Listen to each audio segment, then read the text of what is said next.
consistent with its own federal constitution, President Biya should no longer be welcomed in Geneva, Switzerland. The clashes between the police and demonstrators, marked by tear gas and rubber bullets, have been described as a scene of riots by the Swiss press. Following the protest staged by Baz movement in Geneva, Switzerland, many prominent figures or authorities in and out of the country have condemned the protest, stating that it is a clear show of attempts to paint the picture, or to paint Cameroon black, to paint a dirty picture of the country and tamper with the dignity of Cameroon, though many still think that the protest was necessary. Let's get the opinions or the reactions of some persons, compiled by Audrey Zatza. There were about 100 Cameroonian protesters of the Anti-Sardinat Brigade demonstrating against President Paul Biya's private stay in Geneva from Friday 16th to Saturday 17 July, precisely in front of the Intercontinental Hotel, where the President of the Republic usually lodges. A demonstration which has been qualified by most political leaders and media houses as unpatriotic and unacceptable, as was the case with René Emmanuel Sadi, Minister of Communication, who, in his communique signed July 15th, warned against such acts against the President of the Republic, who represents an institution. Honorable Robert Bapod-Lipot of the UPC political party, during a press conference on July 17th, was of the same opinion. To him, the protesters are out to destabilize our nation and shouldn't be allowed to. Our country is now experiencing a terrible fierceness orchestrated by these groups hidden in our diaspora, flaunting insult on our institutions with primary objective to destabilize Cameroon. Colonel Didier Bajek, in the yesterday's edition of the political program Vitrine 237, qualified the act as deplorable. It's a deplorable situation at the back end. People always want to accuse an invisible hand, but the error mainly comes back to us. We should be able to follow the strategic news on what concerns our country and being capable of anticipating these protests. If some Cameroonian prominent political leaders condemned Saturday's demonstration, a member of the Geneva National Council, Stéphanie Prezioso, via the Switzerland National Radio Station yesterday, 18 July, declared that President Paul Biya should henceforth not be welcomed in Geneva. The Cameroonian president should no longer be welcomed in Geneva. We are talking about someone who has been in power for more than 50 years. We are talking about the thousands of deaths, hundreds of thousands of displaced persons. We are talking about someone who is accused of a war crime. Switzerland is protecting a dictator. Worthy of note is the fact that discussions regarding the ban on hosting the President of the Republic of Cameroon in Switzerland had been discussed in their parliament, and in October 2020, the Switzerland parliament voted in favor of the president's private stays at the Intercontinental Hotel. The rally, which was condemned by many, has thus resorted to 12 protesters sentenced by Swiss judge, with one protester slammed a 40-day suspension for illegal entry into Switzerland. Another dark Sunday in the northwest region of the country. 4 police officers have been killed in Balinyonga Mezam Division, northwest region of the country. Reports say their van was ambushed on early Sunday, July 18, 2021. This attack is believed to have been carried out by separatist fighters in the northwest. Details compiled by Fonquinta. 4 years and still counting, thousands have died, families separated and others displaced as a result of the Anglophone crisis, with several moves to put an end to it by government, yet innocent lives are still being wasted. Sunday, July 18, 2021, At least 4 security elements died after a military van was ambushed and 4 policemen shot in Balinyonga Mesam Division, northwest region of Cameroon. Locals say after an improvised explosive device went off, leaving the car shattered and immovable, suspected members of the non-state armed group launched an attack and equally made away with weapons and ammunition including guns, helmets, national identity cards, amongst others. Yesterday's attack on security forces comes barely a week after a military barrack was burned down in the same community.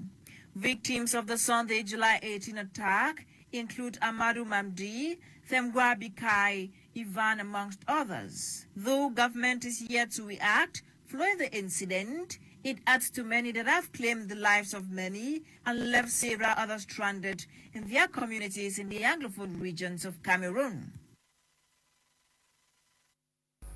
Authorities in the country are on a mission to rid cities in Cameroon of disorder. In Douala littoral region of the country, the aim is to ensure that there is order in the transport sector. To the list, bike riders must be identified and qualified to ply the roads, reasons why some of them took part in the written part and practical examinations over the weekend to earn themselves a license. Details in the following report. The fight against urban disorder is still ongoing across most towns in Cameroon. In the economic capital Douala littoral region, now more than ever, authorities are bent on ensuring that order be maintained at all times and in every sector. Reason why bike riders have been targeted recently by council officials for non-possession of identification documents, driving license, and insurance. Following a series of encounters, some bike riders resorted to doing what is right. They sat in for the written part of the driving exams last Saturday at École Publique d'Aqua and did the practicals at Stade Camray, Bassa.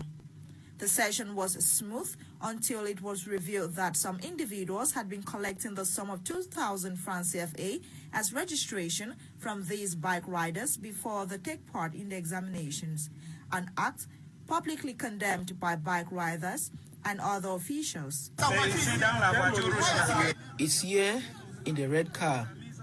I was here, even my friends paid. I came here.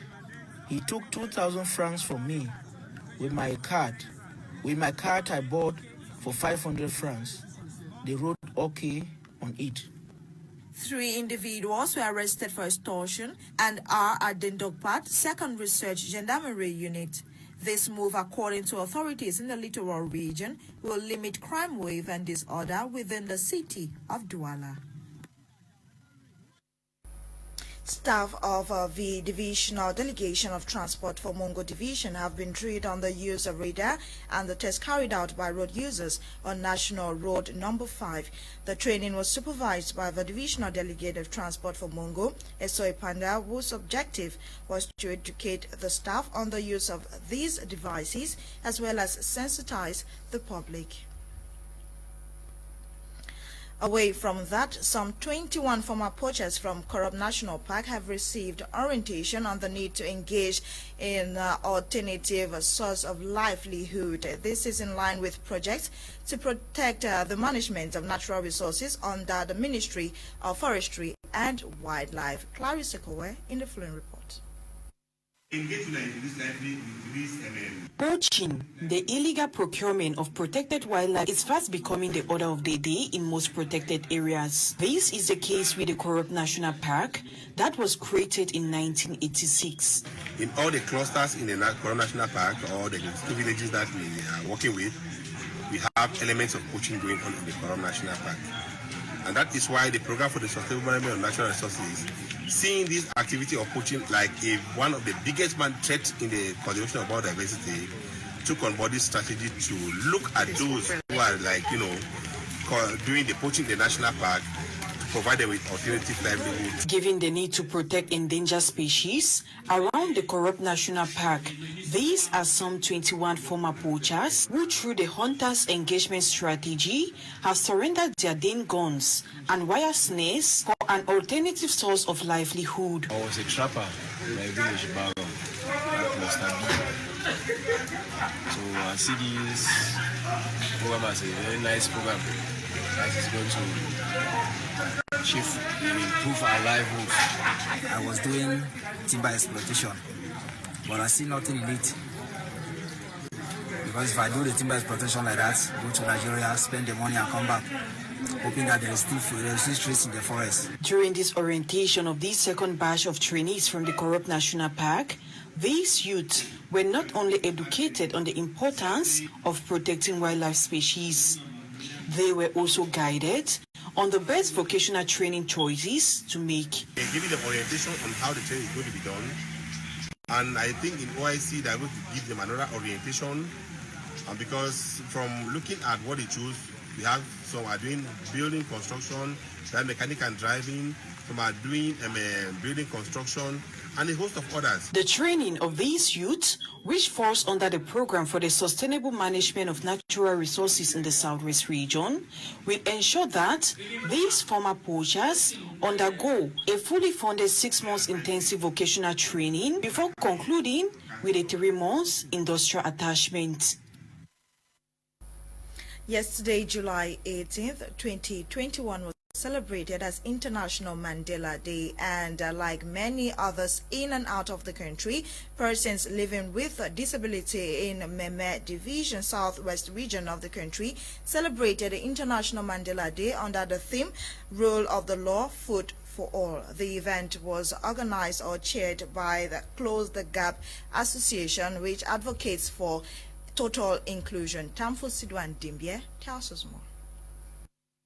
The Close the Gap Association of Persons with Disabilities celebrated the Mandela Day in Kumba, Meme Division, Southwest region of Cameroon. They say the former South African president, Nelson Mandela, was a great leader, reason why they have decided to celebrate his birthday. We took Mandela, that we are celebrating his day today, in a high history. He did a lot in Africa, in our world at large. Celebrating under the theme, the rule of law and food for all, they say they want to also stand out as exemplary leaders in Africa and the world, and that they believe persons with disabilities have much to offer to the society. We persons with disabilities can also be leaders. We can also rule. We can also rule the world. We can also rule nations. The founder of Lilian Debo Foundation says she is aware that disability cannot be any barrier to the implementation of remarkable activities in the contemporary society, and the public should not minimize their importance, as they can also contribute to development and global change in mindset of people. We've struggled to build our own self-esteem so that the society too should believe in us. And although we've been fighting for equal opportunity for all, we will not say that it has been achieved 100%. She also said people should not rely on their disability. They should rather see themselves as special people who will impact the society positively. If you are non-disabled, don't see a disabled person as somebody who is down there, who cannot meet up to your standard. You can still help that person to grow up to the standard that you want the person to be. You can still help that person to achieve their goals in life. You can still help that person to get that, to have that educational qualification that they need. And to persons with disability themselves, what I want to say is do not look down on yourself. You are able, you have that ability, you have that potential in you. Don't sit in the closet and say all is gone. The president of Close the Gap Association of Disabled in Kumba on his part says they are ready to offer to the population beyond what people believe, despite the challenges, since they also produce wonderful leaders. There are people that can do great things. There are people that they have great leaders. There are people that they can change the world. There are people that they can create impact into the society. We celebrating the Mandela birthday is to make people to know that we also love the Mandela vision, and that is why we are here, that to pass the message through, to pass this message, the message around that persons living with disability, they are doing great things today, and they have good leaders. The celebration was also a forum to showcase some of the items produced during their activities as a contribution to the growth of the society. You're watching Prime News on Mike Major, and we stay in the southwest region of the country. Members of the Rotary Club International Limbe branch have been called to scout for projects that will impact their communities and pave the way for development. The call was made by the visiting district governor, Edgar Tumuga. Details with Kumono Rimbum. Gabonese-born Edward Tuguma is the new district governor of Rotary Club International District 9150, which covers all Rotary clubs spread across some 10 countries in sub-Saharan Africa, including Cameroon, Gabon, Chad, Rwanda, Congo-Brazzaville, and others. He was in Cameroon recently to visit club members to present his plan of action for the next 1 year as district governor for District 9150. While in Limbe, he was welcomed by branch members of the Limbe Rotary Club, led by the branch president, Mr. Akote Peter. Mr. Akote Peter took the opportunity to present to the district governor some of the projects executed by the Limbe branch in the past years, as well as projects envisaged for the future. He disclosed to the public that the branch will, in the days ahead, refurbish a water tank in small support community with Bishop Rogan College inclusive. He equally made mention of the seed project to provide improved planting seed to some communities to help them be able to produce better yields and be food self-sufficient.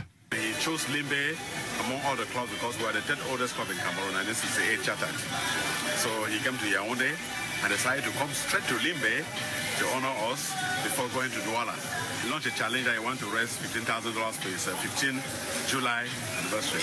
But he raised more than $25,000 to show our love him, and the Rotary Club Limbe, 14 of the members contributed to the Rotary Foundation for polio eradication, and we contributed about $1,000. On his part, the district governor of District 9150, Mr. Edgar Tuguma, said his plan of action for the next 1 year shall be to encourage members to strive to do more projects and also increase membership to boost the capacity to be able to reach out to more needy persons in the society.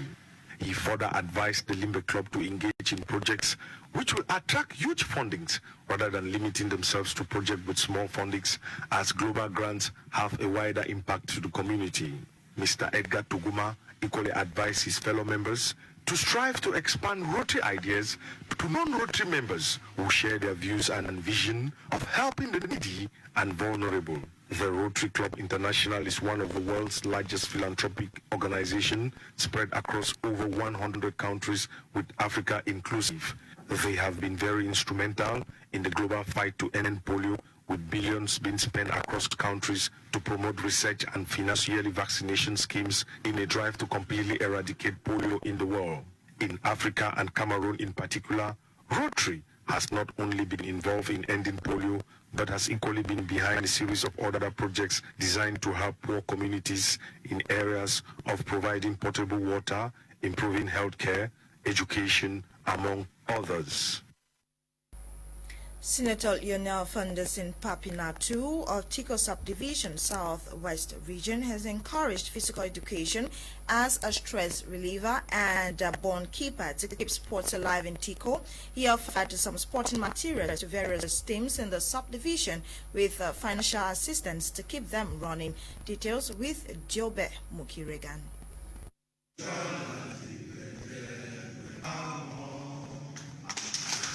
Senator Lionel Papinatu Funderson of Tico Subdivision of the Southwest Region has over the weekend donated football, training jacket and cash to 4 clubs that were involved in the Southwest Regional League, that is Tico United, Littlefoot of Mutengene, Ajax Lion of Likumba, and the Teki Esau Memorial Sport Academy of Tico EMSA. The donation ceremony that took place at the Tico Hofort Field saw the presence of the second Vice President of Fikafood in the Southwest Region, President of Tico United, EMSA, and a representative of Ajax Lion Likumba. Nukutus is the second Vice President of Fikafood in the Southwest Region. I come here today to come and see those 2 teams and to see all of us in Tico, to add his words in person to that encouragement that we should work together and move forward and succeed together. Let Tico and EMSA make us proud.